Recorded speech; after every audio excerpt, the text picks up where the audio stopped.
Look at your feeder right now if you can, or close your eyes and picture it. The bird that's there most often, the one you've started to recognize, the one you could describe if a friend asked. Maybe you've even given it a name. Hold that picture for a second, because the rest of this video is about that bird, and it's about you. There's something happening at your feeder that you didn't choose, but you built. The other birds that used to come, the smaller ones, the quieter ones, they're not coming as often anymore. Some of them aren't coming at all. And the bird you can picture right now is the reason. It's not random. It's not nature being nature. It's 6 decisions. 6 small decisions you made when you put that feeder up. You didn't know you were making them. Nobody told you what they meant. But each one handed a little more power to one bird. And by the time you noticed something had shifted, it was already done. I am not going to tell you that bird is evil. It isn't. It is doing exactly what its body and its history tell it to do. But I am going to walk you through what you built, quietly, one decision at a time. And by the end, you'll see your own yard differently. You'll see what you can change tomorrow morning, if you want to. If you've ever stood at your kitchen window with a cup of coffee and wondered why the chickadees stopped showing up, why the finches you used to watch in the early summer just aren't there anymore, why one bird seems to be on the feeder every single time you look, stay with me. The answer is uncomfortable, but it's also useful. Your feeder isn't a charity. It's a system, and every system has a winner. The question is whether you understood that you were the one choosing the winner. Let's go through the 6 things you did. The first one is the simplest. Where did you put the feeder?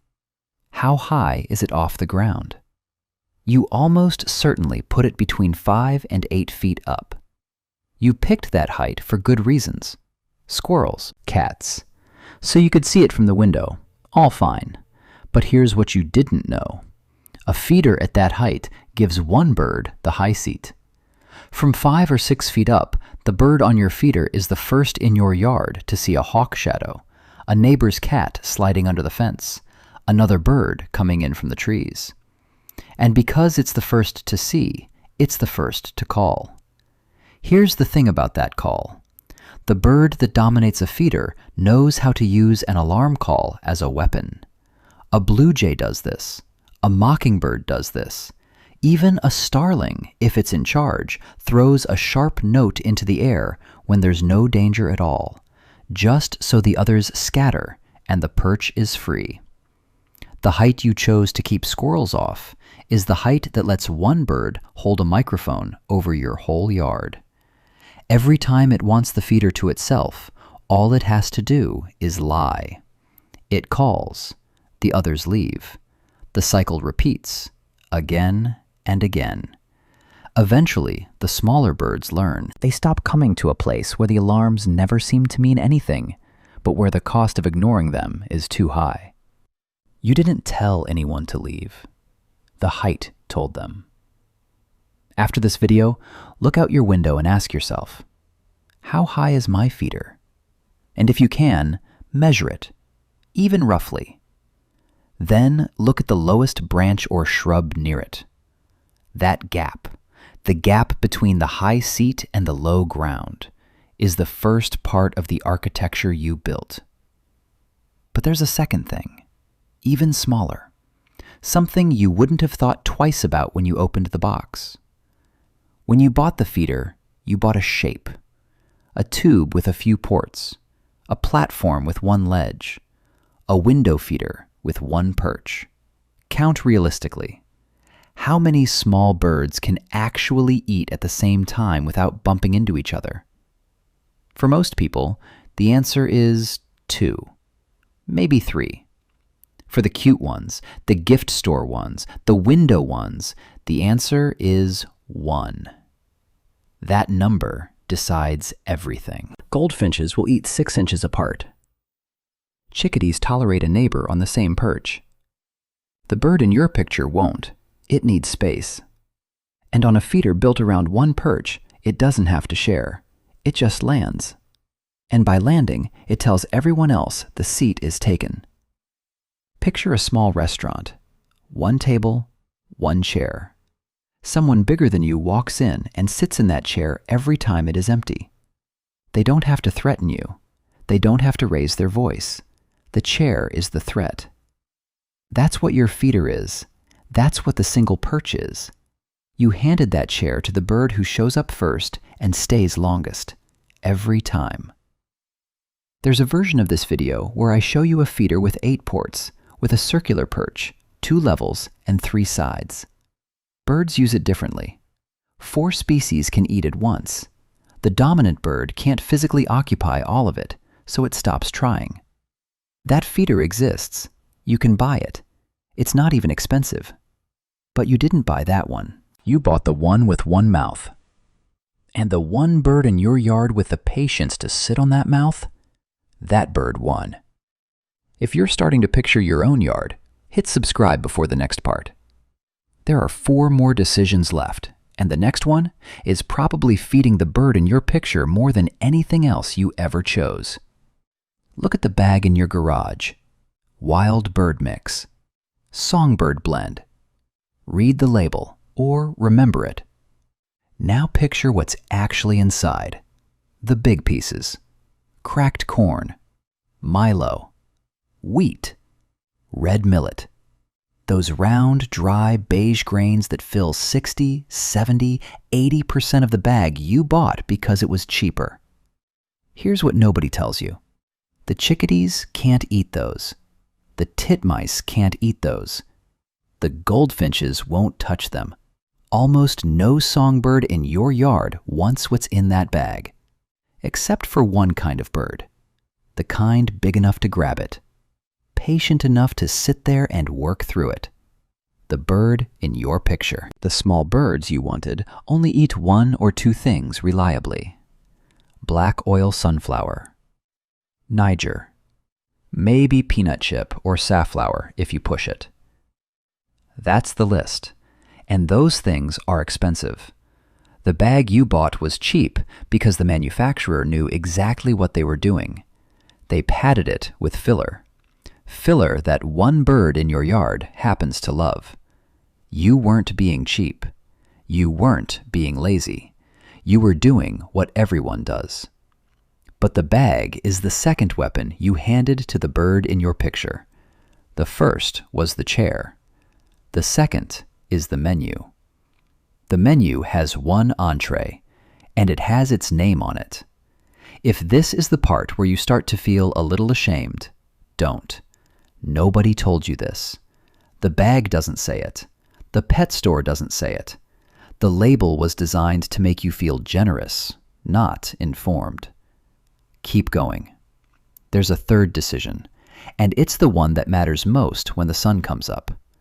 Where is your feeder relative to the nearest shrub, the nearest pine, the nearest fence line with a vine on it? Picture the distance. Then picture what's between them. Lawn, air, open ground. Most yards have a feeder somewhere between 2 and 12 feet from cover. Both extremes are wrong, and only one is why the big bird wins. If your feeder is far from cover, more than 10 feet from anything a small bird can dive into, the small birds won't come. They can't. A chickadee crossing 12 feet of lawn is exposed for 2 full seconds. And 2 full seconds is how long it takes for a sharp-shinned hawk to come around the corner of your house. They watch from the trees. They wait. The only bird willing to sit out in the open is the bird big enough not to care. But if your feeder is too close, 2 or 3 feet from a thick shrub, you've built an ambush point. The shrub doesn't just hide birds going in, it hides the bigger bird going out. The dominant bird stakes out the feeder from inside the cover, and any small bird that lands has nowhere safe to go. The right distance is 8 to 10 feet. Most people don't put it there. You handed the bird in your picture either the open ground or an ambush. Either one is a gift. And there's a fourth thing, about when, not where. When do you fill the feeder? Be honest with yourself. Most people fill it sometime in the morning, after coffee, between 7 and 9. The first bird that lands after you go back inside is almost never the smallest.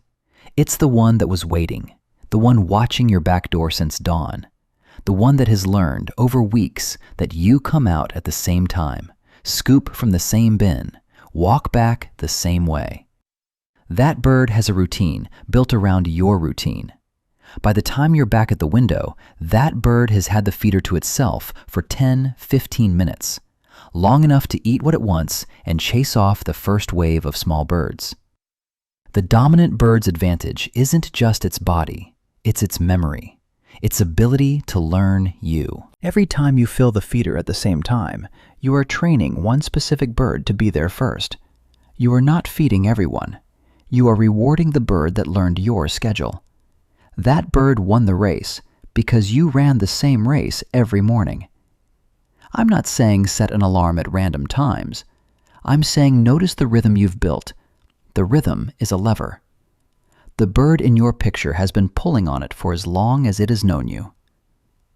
There's one more thing, the one that ties all the others together. How many feeders do you have? 1. Probably 1, maybe 2 if you're unusual. That's the part you cannot undo with any of the other levers. Even if you raised the feeder, changed the seed, moved it 8 feet from cover, filled it at random times, if you only have 1 point, then by definition, there is only 1 prize. And whoever holds the 1 prize holds everything. Birds in the wild don't compete at single points. They compete across landscapes. Your yard collapses all of that into one wooden box on one pole. And the bird in your picture is the one species in your yard genetically equipped to dominate a single concentrated resource. That is literally what its body and temperament are for.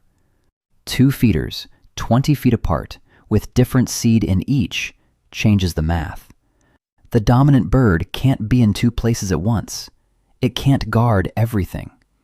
The small birds learn, sometimes within a single day, that the second feeder is the one where they can land without being chased. That single feeder is the last and biggest gift you handed to the bird in your picture, the one that makes all the other gifts permanent. So that's 6. Height, shape, seed, cover, timing, density. 6 decisions. None of them looked like a decision when you made it. None of them felt like power. Leave a comment with just one of those 6 that you recognized from your own yard. Just the number. I read them. I want to know which ones land the hardest, because we need to talk about what actually happened to the birds that left. The birds that left didn't all go somewhere better. That's the part the bird feeding industry doesn't want you to think about. Some of them did go to a different yard, if they were lucky. If your neighbor had the right cover and the right seed and a feeder with more than 1 perch. But here's the truth. Birds don't have infinite yards to choose from. Their range is small. A chickadee's territory is tighter than people realize. Your yard wasn't a stop on a long trip. Your yard was their yard. And when you handed it over to one bird, the small birds who left did not have a backup. Some went to a less safe place, a spot with worse cover, closer to the road, with more cats. Some just stopped getting enough food during the hardest weeks of the year. Winter doesn't care about feeder politics. It takes the smaller body first. Quietly, without a sound your kitchen window would ever hear. I am not in the business of guilt. I am in the business of seeing. The feeder out your window is not neutral. It rewards exactly what you set it up to reward. And the small birds, whose absence you started to feel, didn't choose to leave. You chose for them, without knowing. And that is the part that makes you a different kind of person from the one who put the feeder up in the first place. Because the person who put it up didn't know. The person watching this right now does. So why didn't you see it sooner? When you look out your kitchen window, you don't see a yard the way a bird sees a yard. You see a snapshot. You see whoever is on the feeder right now. You don't see the bird that flew up, hovered, saw the dominant one, and turned back into the trees without landing. You don't see the chickadee that came at 6 in the morning before you were awake and decided not to come back. You don't see the absences. You only see the presences. Your brain was designed to notice movement, color, the shape of a bird on a perch. The shape of an empty perch is invisible. The bird that wins gets the only thing your eyes are tuned to find. Every single time you look, the bird in your picture became your picture because your brain handed it the frame. The people I talk to about this almost always say the same thing. They say, "I noticed there were fewer birds, but I thought it was just a slow season." They say, "I noticed the chickadees stopped, but I didn't think much of it." They were doing what their eyes told them. The eyes told them the bird at the feeder was the story, and the absence wasn't. If this video did one thing right, it taught your eyes to see the empty perch. That's a different skill than feeding birds. Once you have it, you don't lose it. If you've made it this far, hit the like button. Not for me, for your own eyes. You just earned a new layer of vision. So, tomorrow morning, what do you actually do? I am not going to give you a list of 10 tricks. I am going to give you the smallest version because the smallest version is the one you'll actually do. Pick one of the 6, just one. The one you flinched at the most while I was talking. That's the one your gut already knows is yours. If it was the height, lower it a foot. Or raise it a foot. Just move it. If it was the seed, get a small bag of just black oil sunflower. Not a mix, one ingredient. Watch what happens. And tomorrow, it can be a different one.